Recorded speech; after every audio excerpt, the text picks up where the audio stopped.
Compartir este día. Vamos a ubicarnos en un pasaje de las Escrituras que está en la carta de los Gálatas, capítulo número 5.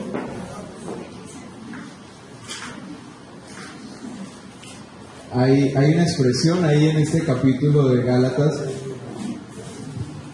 que fue la que tenemos para hoy. Capítulo 5, verso 13.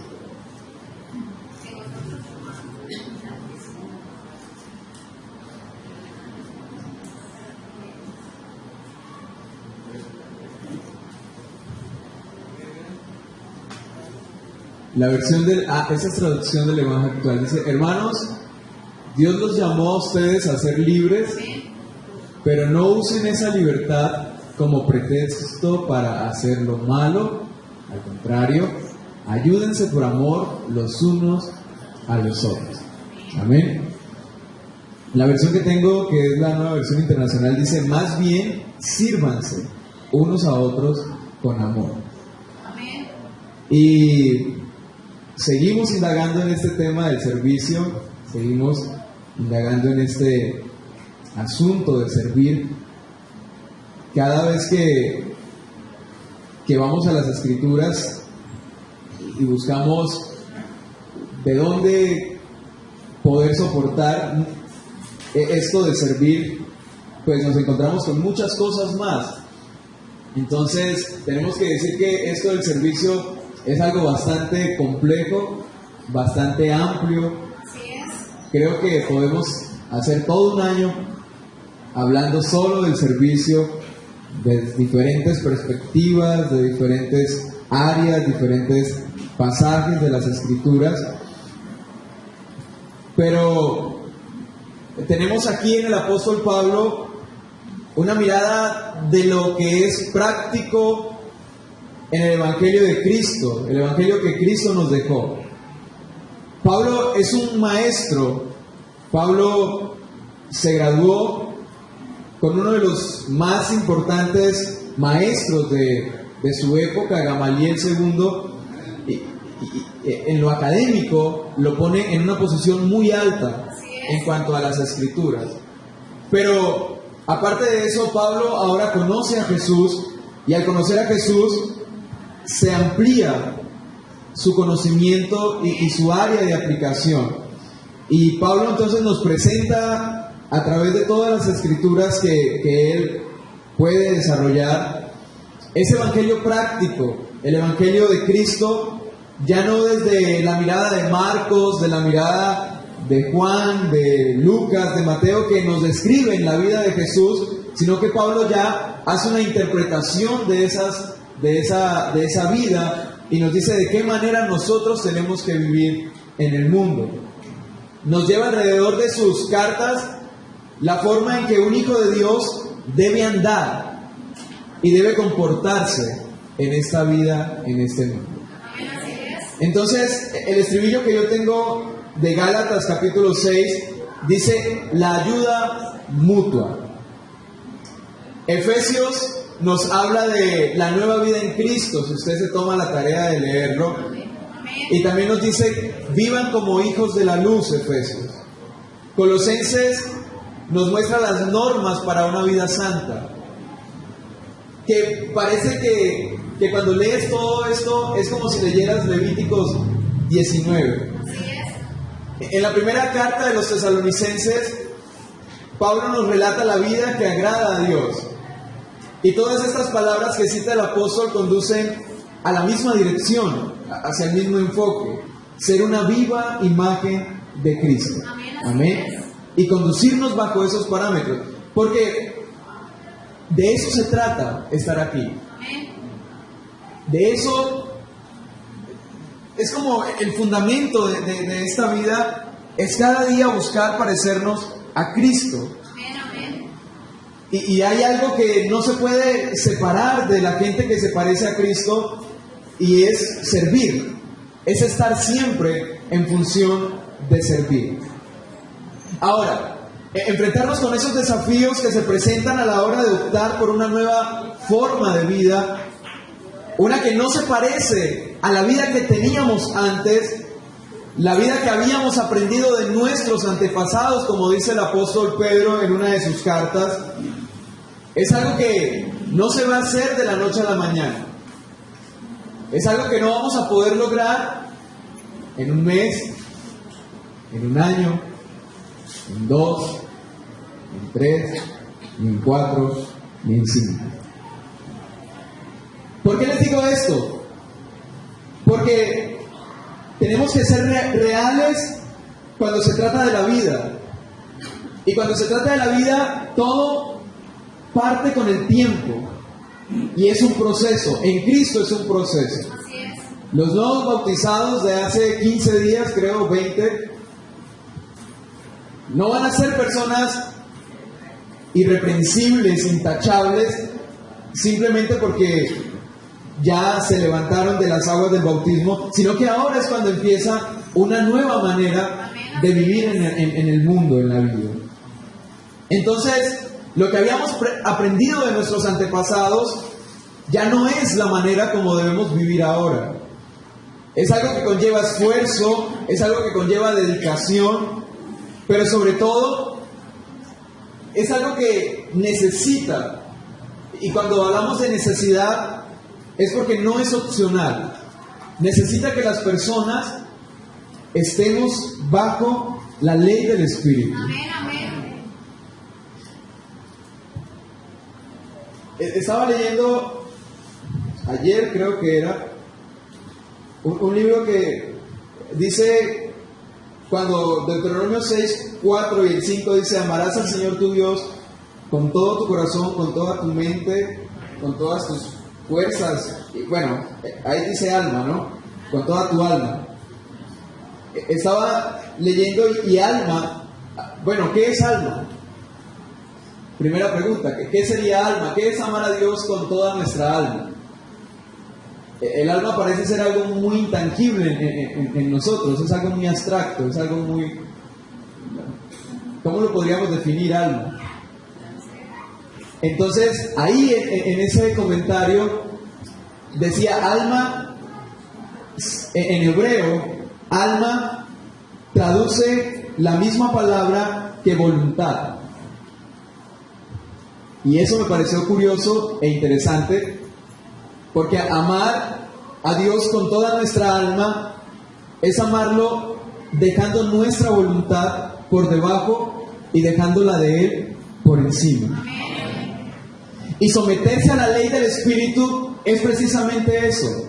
Es dejar nuestra voluntad, es dejar nuestra manera de ver, nuestra manera de pensar, nuestra manera de hablar y comenzar a dejar que esa ley sea la que predomine en nosotros. Cuando perteneces a un país, sí o sí tienes que someterte a esa ley, porque de lo contrario te haces un transgresor de esa ley y tienes que asumir las consecuencias cuando quebrantas la ley. Pues en este reino, el reino de Dios, el reino de Cristo, tenemos esa ley.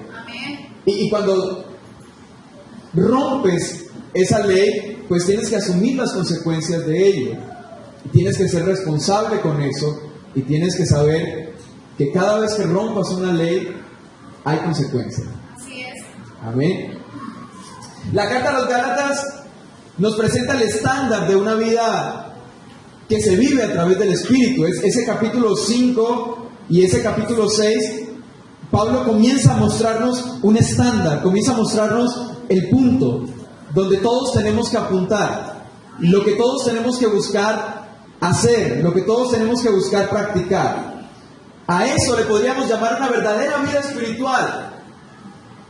¿Quieren saber quién es una persona espiritual? Una persona que se ocupa de poner en práctica lo que Gálatas nos dice.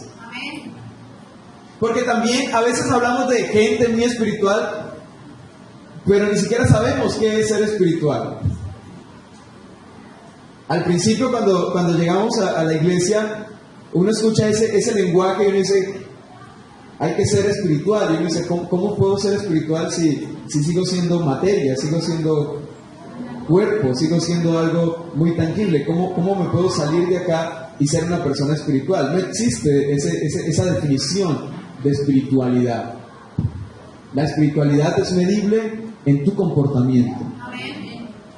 La espiritualidad es medible en tus palabras, en cómo vives. O sea, no hay otra forma de verla. Que sí, que tus oraciones son importantes, pero esas oraciones tienen que verse reflejadas en un lugar. Porque si no se reflejan en ninguna parte, entonces, ¿qué está pasando con tus oraciones? Así es. ¿Dónde podemos saber qué grado de intimidad tienes con el Creador si tus acciones son contrarias a lo que aparenta ser una vida espiritual? Amén, así es. Entonces, tenemos dos caminos para vivir. El camino de la gente que quiere aparentar ser algo y no lo es, que es algo muy perjudicial, poco sano y que no es recomendable para nadie. O podemos buscar ser auténticos. Y ser auténticos es reconocer quiénes somos, de qué estamos hechos y qué es lo que necesitamos. Porque eso produce un comportamiento, eso produce una manera de estar en medio de esta vida.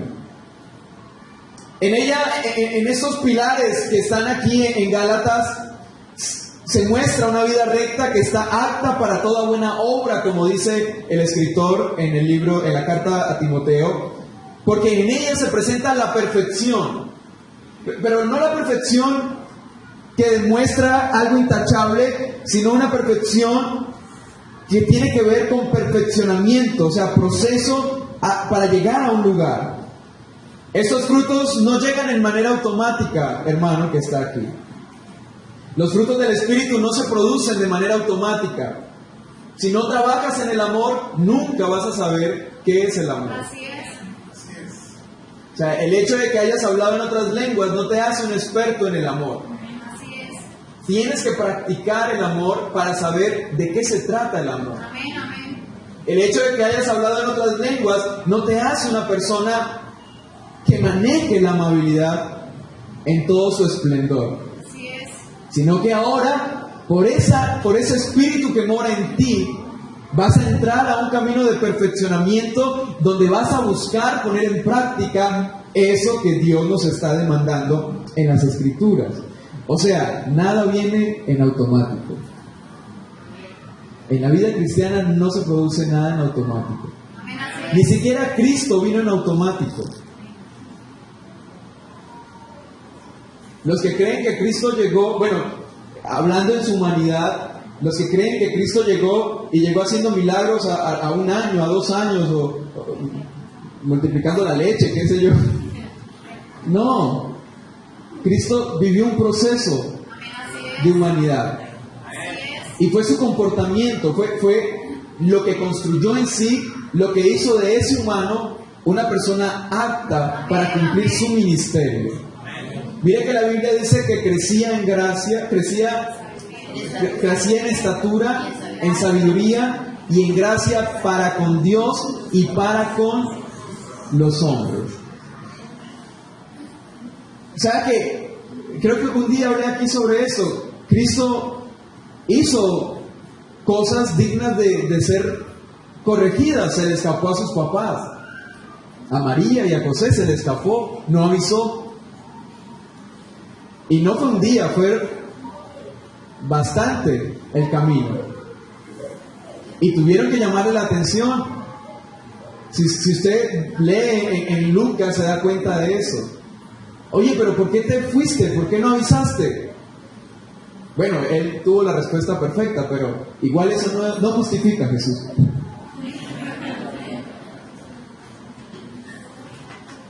Tenías que haber avisado.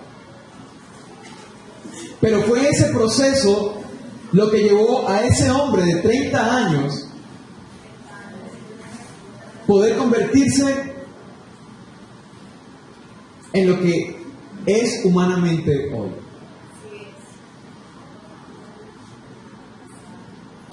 30 años en la carpintería tienen que enseñarte algo. Amén. ¿O qué creían que se la pasaba haciendo? estaba sujeto a todas las normas, a todas las leyes, a toda la situación que tiene que estar un ser humano. Amén, así De es. lo contrario, sería injusto que Él nos pida algo que no vivió. Amén, así es. Entonces, ni siquiera esa función de Salvador se produjo en automático. Claro, su propósito estaba escrito, pero para llegar ahí tenía que vivir el proceso natural, sin ayuda, sin palanca, sin nada. Así es. Muy humano, como tenía que ser. Y en alguna vez escuché a alguien decir, si a nosotros nos sirve algo de Cristo conforme a su humanidad, es precisamente eso, su humanidad. Amén. Porque es su humanidad la que nos da ejemplo. Es su humanidad la que nos muestra y la que nos marca el camino. Amén, amén. Entonces, mis hermanos, Gálatas nos habla de este estándar de vida, pero no es algo que se va a producir en automático, son parte de los procesos que decidimos dejar en nuestra vida, en la moldura que Cristo, en esa moldura que Cristo nos presenta. Esta vida solo es posible si nos dejamos enseñar y guiar por Él. Amén. Amén. ¿Estamos dispuestos? Así es. Amén, amén. Porque es muy difícil enseñarle a alguien que no quiere aprender. Así es. Así es. Es muy difícil moldear a alguien que no quiere ser moldeado. Es muy complicado. Es más, diríamos que es como tedioso lidiar con alguien que no quiere cambiar, que no quiere mejorar su vida. Y ahí sí, como dice el dicho, no hay peor ciego que el que no tiene ganas de ver. Y por más que se lo pintes de colores, nunca va a ver, porque no quiere ver.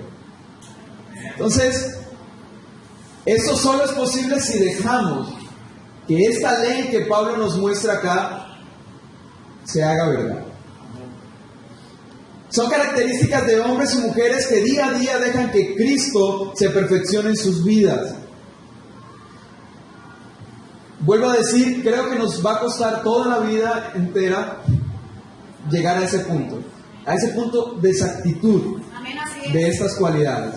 Así que tenemos mucho que hacer, tenemos mucho trabajo por delante. ¿Sabe por qué? Porque hay una lucha todos los días hay una lucha. El que diga que no es un gran mentiroso. Hay una lucha todos los días Así es. en nosotros por el dominio de las cosas. Así es. Por un lado tenemos a nuestra naturaleza pecaminosa, porque esa sigue estando en nosotros. Amén. Amén. Esa sigue estando ahí. Lo que se borró fueron nuestros pecados. Amén. Pero la naturaleza, la inclinación a hacer el mal, sigue estando en nosotros. De lo contrario, ninguna persona después de bautizarse haría cosas malas. Así es. Y usted sabe que eso no es cierto. Que muchos hemos hecho cosas malas después de bautizarnos. Amén. Entonces, todos los días tenemos esa lucha con el dominio. Está la naturaleza pecaminosa, una inclinación constante a lo malo, y por el otro tenemos el espíritu que desea todo lo contrario de la naturaleza pecaminosa. Pablo nos dice que estos dos se oponen entre sí.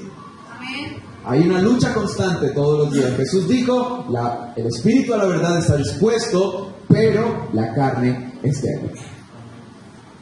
Pablo dice, en la vida por el espíritu, así que les digo, vivan por el espíritu y no seguirán los deseos de la naturaleza pecaminosa, porque ésta desea lo que es contrario al espíritu y el espíritu desea lo que es contrario a ella. Los dos se oponen entre sí, de modo que ustedes no pueden hacer lo que quieren, pero si les guía el espíritu, no están bajo la ley.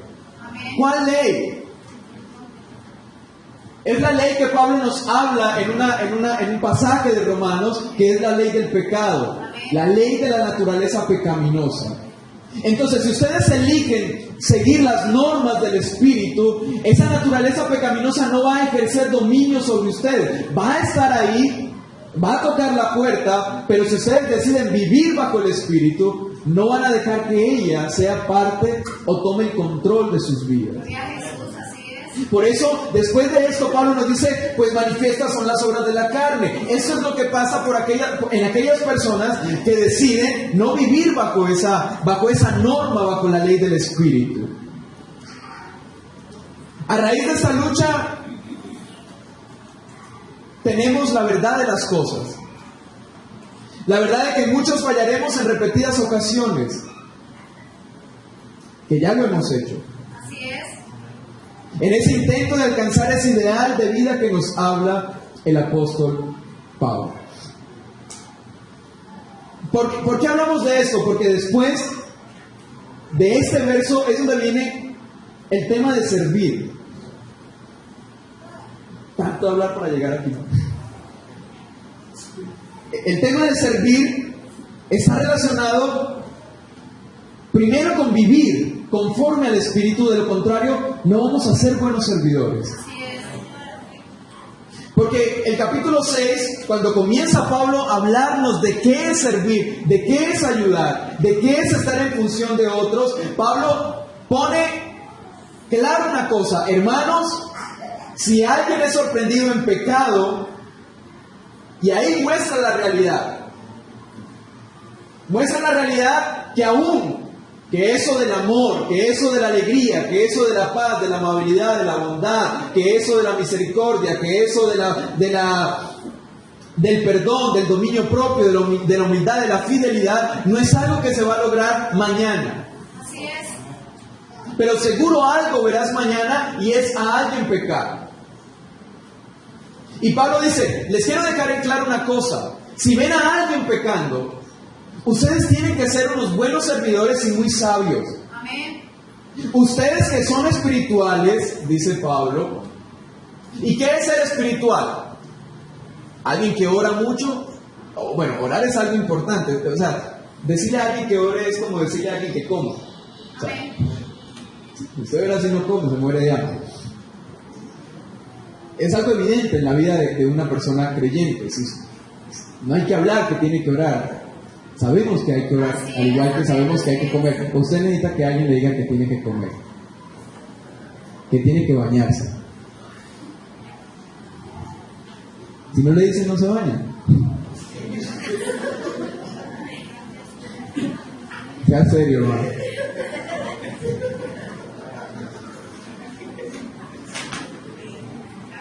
Si a usted no le dicen que ore, usted no ora.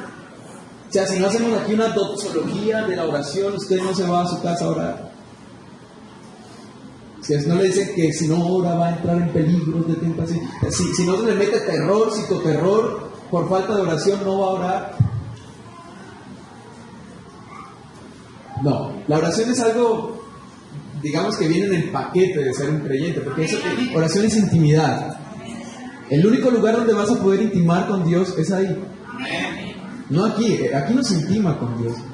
Aquí tenemos un momento de adoración en comunidad. Pero la intimidad no está aquí, la intimidad está allá en tu casa, en tu habitación. Jesús mismo dice, vete a ese lugar secreto, habla con Él, porque ahí es donde puedes hallar.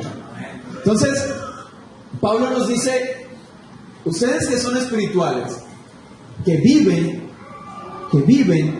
según el Espíritu, direccionados por el Espíritu. ¿Qué van a hacer con alguien que encuentren pecando? ¿Lo van a juzgar? ¿Lo van a señalar? ¿Le van a decir, usted no sirve para esto?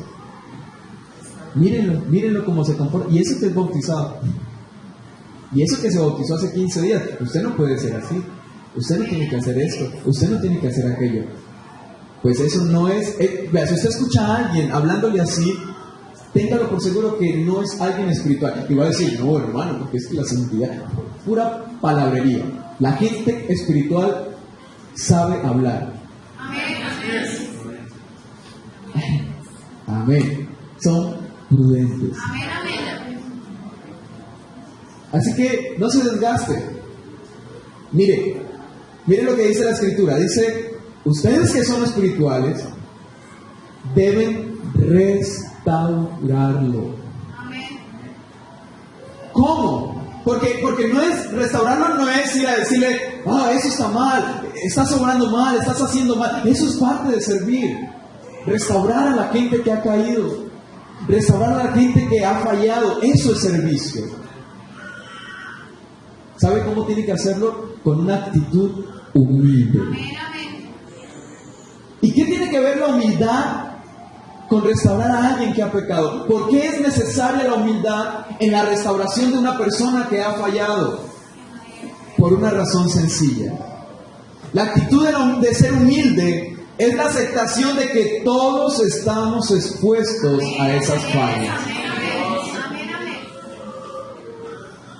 Así que no puedes ir con aquel que quizás se ha apartado un poco, quizás si no está haciendo las cosas correctas, con esa actitud, bueno, yo soy mejor que tú y yo estoy en un nivel espiritual y tú estás mal y tienes que levantarte porque Dios no te ama así, porque Dios no se agrada de eso, pero con esa actitud de yo estoy acá y tú estás aquí.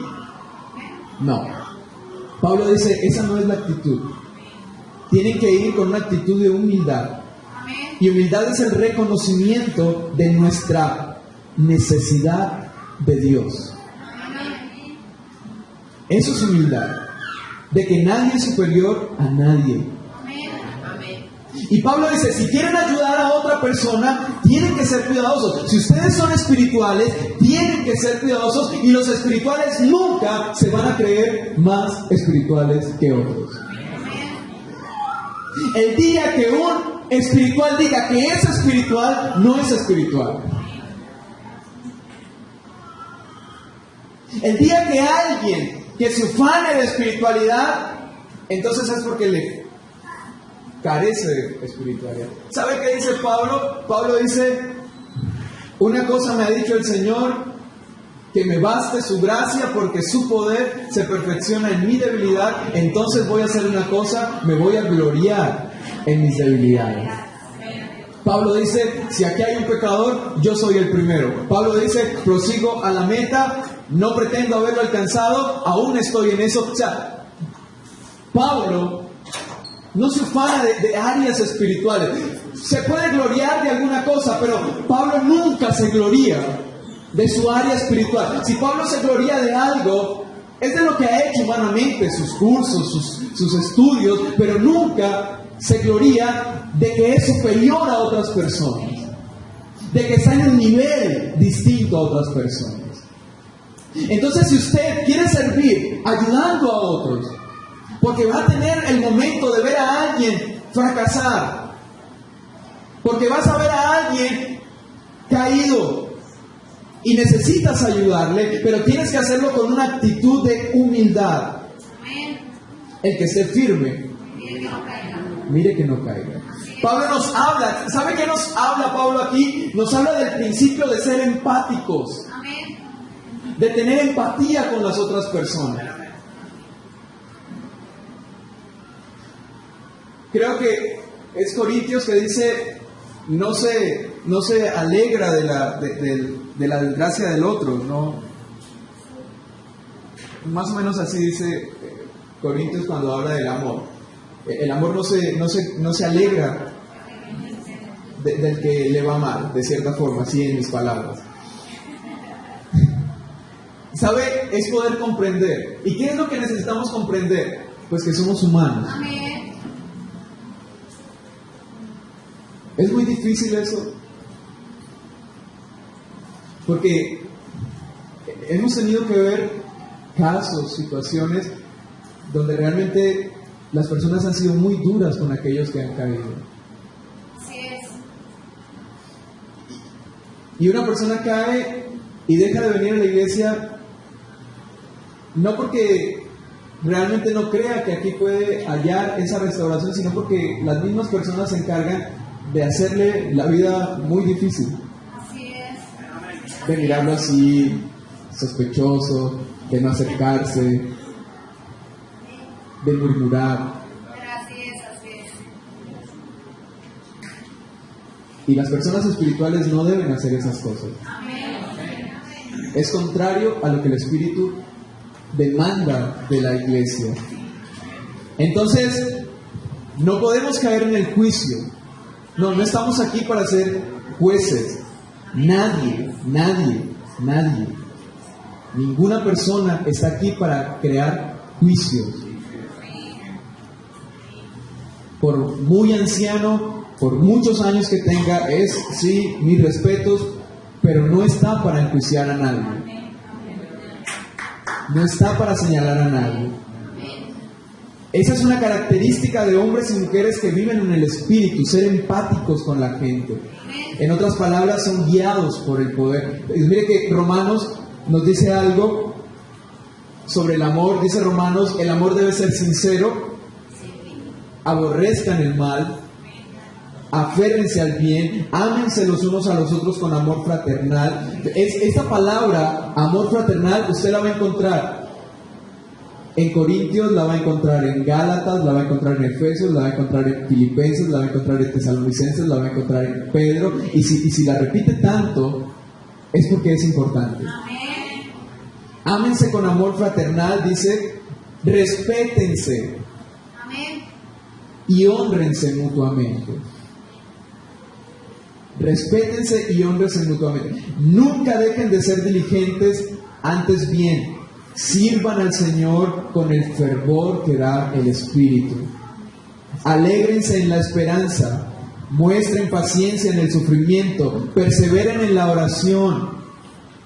Ayuden a los hermanos necesitados, practiquen la hospitalidad, bendigan a quienes los persiguen, bendigan y no maldigan, alégrense con los que están alegres y lloren con los que lloran. ¿Sabe? Eso se llama empatía.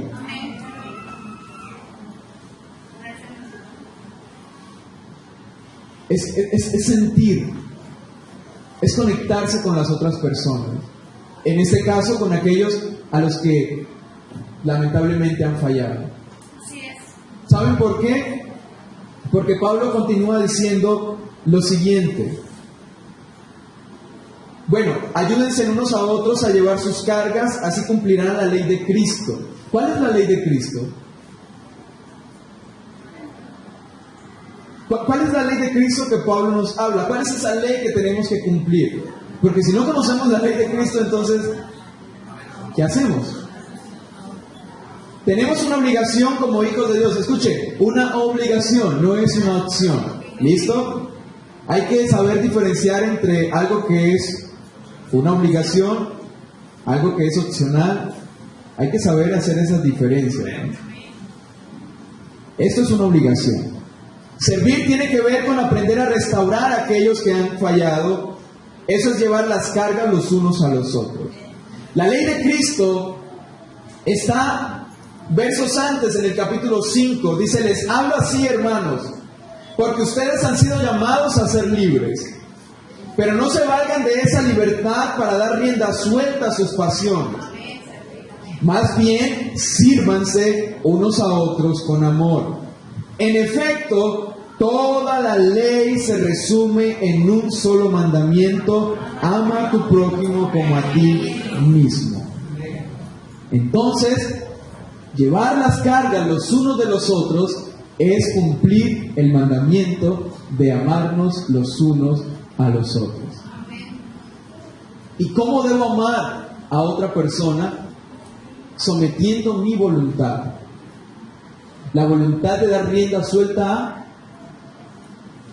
a mis pasiones, a lo que se me antoje. Usted no puede decir lo que se le antoje. Así es. No. Puede pensarlo porque eso es inevitable, pero no lo puede dejar salir de su boca, porque si es venenoso le va a hacer daño a alguien. O si no maneja las palabras correctas, va a dañar a alguien. Imagínense, a alguien bien llevado y usted va y le bota esa, lo perdimos. Porque en ese estado, en ese estado de la vida, cualquier palabra es fundamental, tanto para el bien como para el mal. Mire lo que dice, y esa es la problemática la que tenemos que evitar. Es la problemática que tenemos que evitar. Pero si ustedes siguen mordiéndose y devorándose, oiga, ¿cómo puede haber una comunidad que se muerda y se devore a sí mismo? Eso solo pasa cuando hay una enfermedad. Un cuerpo se daña a sí mismo cuando está enfermo, con un grado de enfermedad que se autodestruye. Pero en su sentido normal y saludable, el cuerpo no se ataca a sí mismo, porque es tonto. Es algo absurdo, es algo tonto que usted se haga daño a usted mismo. Cuando una persona se autoflagela, se corta, es porque tiene un problema. Porque nadie en su juicio cabal, nadie con los 5 sentidos bien puestos, se va a hacer daño a sí mismo. Y Pablo dice, si ustedes siguen mordiéndose, y siguen atacándose, y siguen devorándose como si fueran salvajes, tengan cuidado. No sea que acaben por destruirse los unos a los otros. Así es. Y después de eso, ¿qué vamos a recoger? Después de eso, ¿con qué nos vamos a quedar? ¿Para qué necesitamos enemigos si nos estamos dando en la cabeza a nosotros mismos?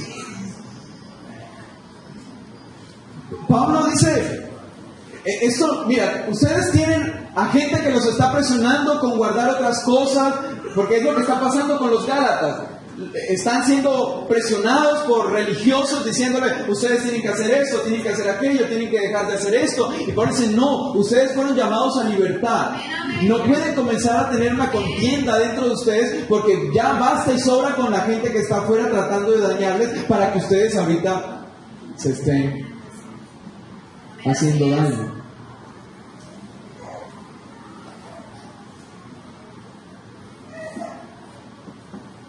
Es importante, hermanos, que aprendamos que la ley de Cristo es una ley fundamentada en el amor.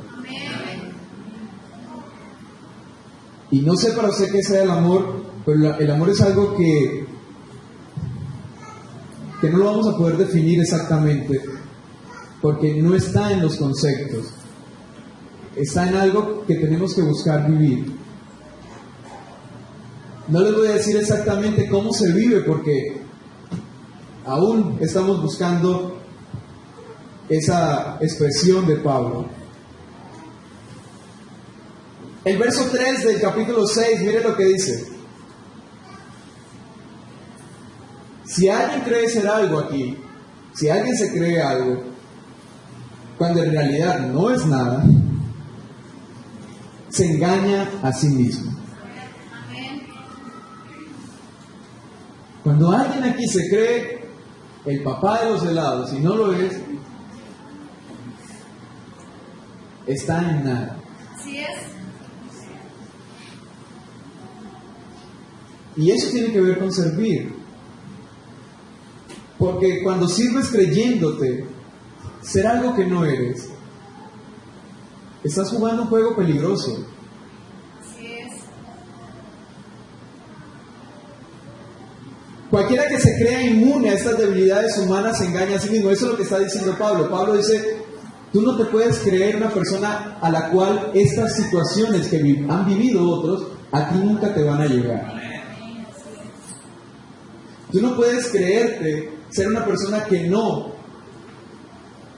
está expuesto a esto, a enojarse, a irarse, a envidias, a mentiras, a celos, porque el que diga eso es mentiroso. Así es.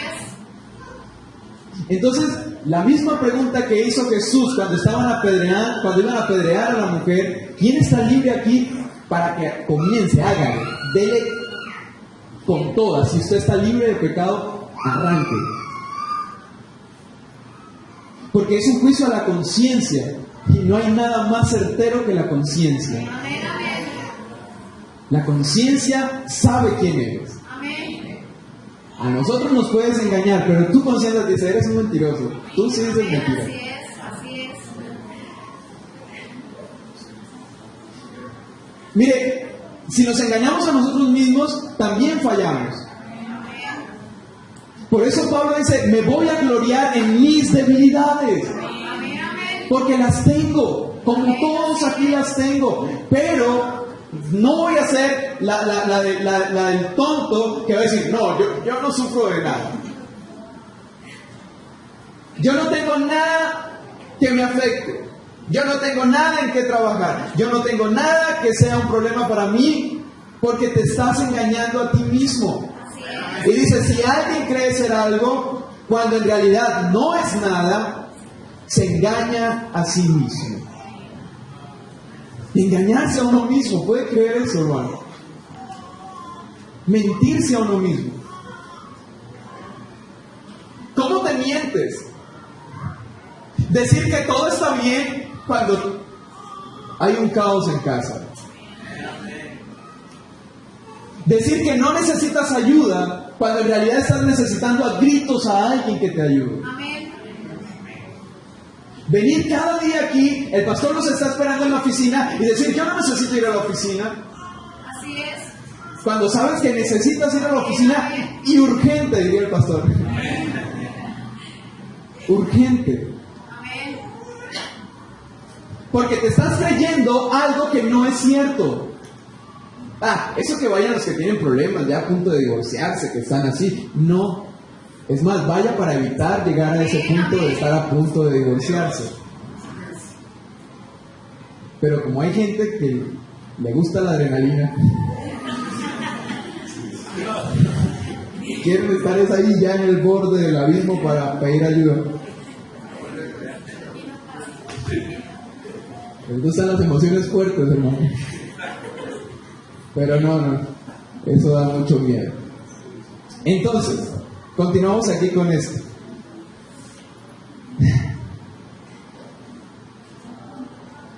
Verso 3, cualquiera que se crea inmune, bueno, a esas debilidades se engaña a sí mismo. El verso 4, miren lo que dice el verso 4.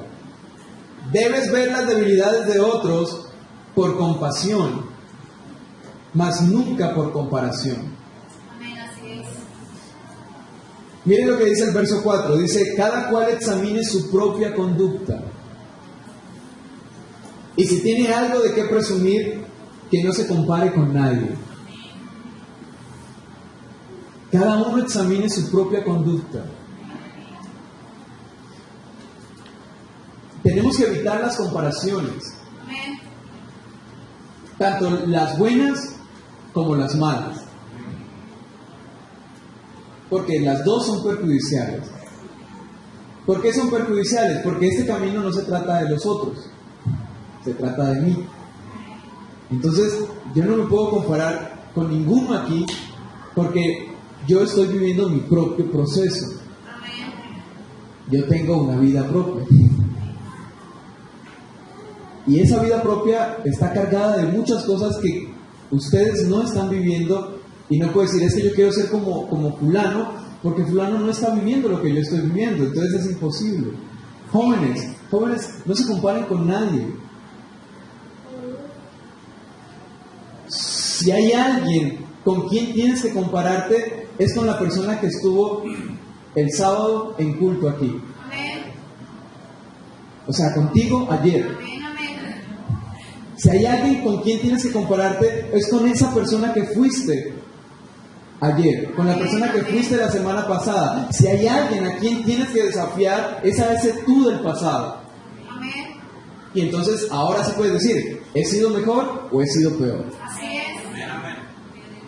Pero si te comparas con otra persona, tanto para creerte más que otra persona, fatal. Y si te comparas con alguien que lo miras así muy muy arriba, lo puedes tener como ejemplo, que es otra cosa distinta. Lo puedes tener como ejemplo a seguir, que es algo distinto. Pero compararte con él trae frustración. Amén, amén. Y compararte con alguien por debajo trae soberbia, trae orgullo, enaltecimiento. Amén, amén. Entonces, si te vas a examinar, si realmente quieres presumir de algo, presúmele al tú del pasado Amén. lo que has logrado. Amén, amén, así es. Pero no te compares con nadie aquí en la iglesia, ni con el pastor, ni con su esposa, ni con sus hijos, ni con ningún hermano. No te puedes comparar con nadie. Amén, así es. Y es que esto es una tendencia que está muy latente en nosotros. Compararnos. Y pedir a alguien, yo soy mejor que él, yo predico mejor que él, yo canto mejor que él. O la tendencia a querer comparar. Es que usted se parece. No. Aún los padres con sus hijos, no comparen a sus hijos Cada hijo es único y irrepetible. Y tienes que tratarlos en esa misma función de únicos. No lo puedes comparar ni con el hermano mayor ni con el menor, porque es pérdida de tiempo. Así es. Compárate con quien fuiste ayer, haz el examen y dice, bueno, hoy que es mi cumpleaños, lo primero que hice fue decirle al Señor, bueno, ya está Diego en esta edad, ¿qué he hecho? ¿Qué he alcanzado? ¿Qué he logrado? ¿Qué me falta madurar? ¿En qué punto estoy? ¿En qué se parece este Diego al anterior? ¿Qué ha pasado en este año? Porque, hermanos, tenemos que aprender a vernos a nosotros mismos y ser sinceros, o sea, ser reales con lo que es. Eso es lo que hay y punto, no hay más por ahora. Estamos trabajando en mejorar, pero hasta aquí hay. ¿Listo? Y si a usted no le gusta, pues lo siento. Yo estoy trabajando con mi yo del pasado. Amén, amén. No con usted. Este trabajo es mío con lo que he sido y con lo que quiero ser. Porque a la final usted no va a rendir cuentas por mí, usted no va a interceder en el cielo por mí. Soy yo el que tengo que presentarme delante de Dios y por eso tengo que trabajar en mí. Si usted se quiere examinar, examine su propia conducta. Amén. Y eso también tiene que ver con no se meta en lo que no le importa. Amén. Sí, porque somos buenos para examinar la conducta de otros. Exacto. Mire cómo se viste, mire la falda que trajo, y mire cómo habla. Pues así es. Quizás no es perfecta, pero así es. Puede mejorar, toda una vida puede mejorar. Puede empeorar, seguro que puede empeorar. Pero usted no se ocupe de él, ocúpese de usted. Amén, amén. De decir, estoy obrando bien yo, estoy haciendo bien yo, me estoy diciendo bien yo, estoy pensando bien yo. Eso es lo que importa en realidad. Amén. Porque si cada persona asume su responsabilidad de sí mismo, entonces vamos a tener 100 o 150 personas trabajando en sí mismos y cada vez que nos encontremos van a haber muy buenos resultados. Amén. Gloria al nombre de Jesús.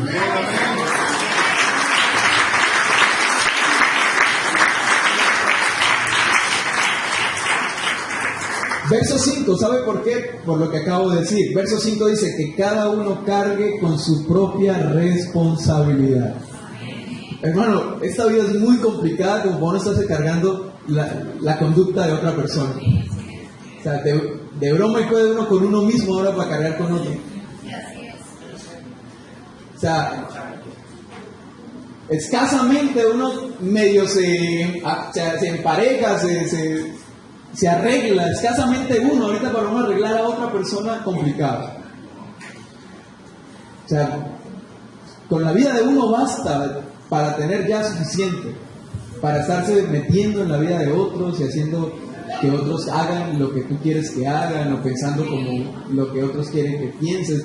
No, o sea, esta vida solo con la suya basta, es suficiente, así que cada uno asuma su responsabilidad.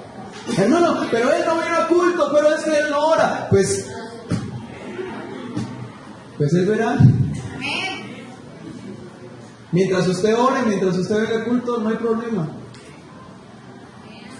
Ahora, es bueno preocuparse por nuestros hermanos, pero no ocuparse de nuestros hermanos. No puedes vivir la vida de otras personas, tienes que vivir la propia tuya, que con eso es suficiente. ¿Listo? Solo te vas a poder gloriar si se trata de ti. Solo se permite gloriarse cuando se trata de ti contigo mismo. Nunca será permitido que te gloríes para opacar a otros, para ponerte por encima de otros. No, nadie tenga más alto concepto de sí que el que debe tener. Cuando veas al tú del pasado, sabrás qué has logrado y qué no has logrado. Cuando veas a esa persona de hace 3 años y digas, nada parecido al de hace 3 años. para bien, obviamente. Y qué iglesia tan linda, y cómo hemos crecido, y cómo hemos aprendido. Porque de eso se trata esto. Amén. De crecer, de madurar, de aprender, de dejar de ser niños. Amén. Pablo dice, antes era un niño, tenía conceptos de niño, tenía reacciones de niño, pensaba como un niño, me comportaba como un niño, pero ahora tengo que ser un adulto y los adultos tienen que asumir sus responsabilidades. ¿Y cuál es su responsabilidad aquí? Ser un hijo de la luz. Amén. Amén. Esa es su responsabilidad. Eso es lo que le toca. ¿Listo? No sé qué, son las 11:30. Ah, no, 11:20. Verso 6 dice que el que recibe instrucción en la palabra de Dios, comparta todo lo bueno con quien le enseñó. No se engañen, de Dios nadie se burla. Amén. Cada uno cosecha lo que siembra. ¿Listo? El que siembra para agradar su naturaleza pecaminosa, lo que está relacionado a la ira, a la impureza sexual, al libertinaje, a la idolatría, a la brujería, al odio, la discordia, los celos, los arrebatos de ira, rivalidades, disensiones, sectarismos y envidias, borracheras, orgías y otras cosas parecidas. Quien viva para agradar a esas cosas, cosechará destrucción. Entonces esto es serio. Si usted quiere irse por ahí, hágalo, pero ya sabe lo que viene. Así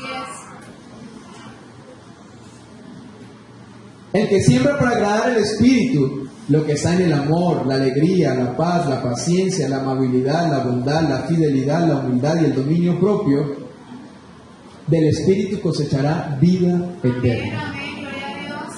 Que supongo yo, de manera atrevida, que es lo que todos estamos buscando aquí. Amén. ¿Sí o no? No nos cansemos de hacer el bien, porque a su debido tiempo cosecharemos si no nos damos por vencidos. Por lo tanto, siempre que tengamos la oportunidad, hagamos bien a todos, y en especial a los de la familia de la fe. Y con esta parte quiero terminar. Es bueno ayudar a todo el mundo, es bueno ayudar a todo el mundo. Pero uno siempre tiene que tener, no sé si suena bien la palabra, pero tener como un filtro o una prioridad. Y el apóstol Pablo nos da pie para adentrarnos en esa postura. Que si tú ayudas a la gente de afuera y aquí ves necesidad y no ayudas aquí, pues por favor, eres de aquí, ayuda a los de aquí, ¿no?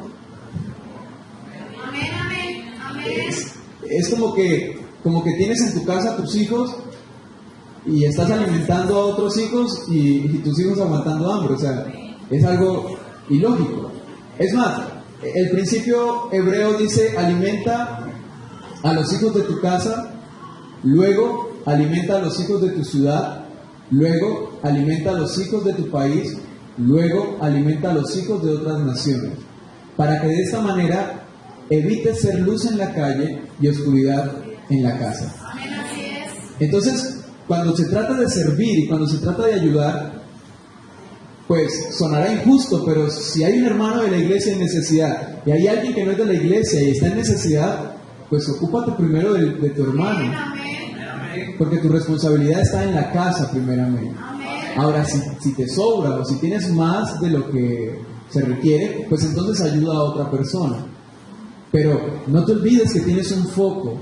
El foco es tu casa, aquí, tu iglesia, tus hermanos en la fe. Primero a los hermanos en la fe. Amén. Luego sí, ocúpate del resto del mundo. ¿Listo?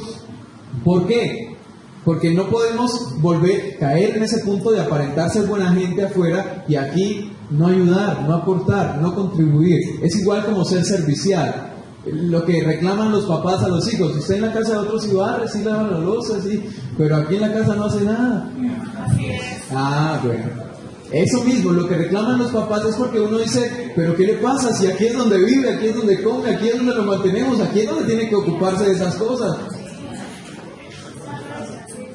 Entonces, uno dice: ¿qué le pasa? uno ve a un hermano aquí que está más comprometido con otras iglesias o con otros movimientos y dice, pero aquí es donde usted viene, aquí es donde le damos palabra, aquí es donde usted se alimenta, aquí están sus hermanos.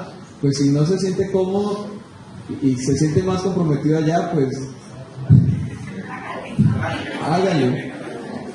Pero no sea incoherente, porque las incoherencias son las cosas más fatales que pueden haber en una persona. Ser incoherente es ser una persona doble. Así es. Y la gente doble no es sana, la gente doble no es bueno tener gente doble cerca. Porque uno no sabe, por delante te sonríen, por detrás te pueden estar haciendo el cajón. Entonces, hay que ser transparentes, hay que ser honestos. Y ser honestos tiene que ver con reconocer que nuestra comunidad tiene necesidades y tenemos gente necesitada en nuestra comunidad y necesitamos ayudarlos. Obviamente no podemos desentendernos de otros, pero siempre manejando un área de prioridad. Tú no vas a sacrificar todo lo que tienes por alguien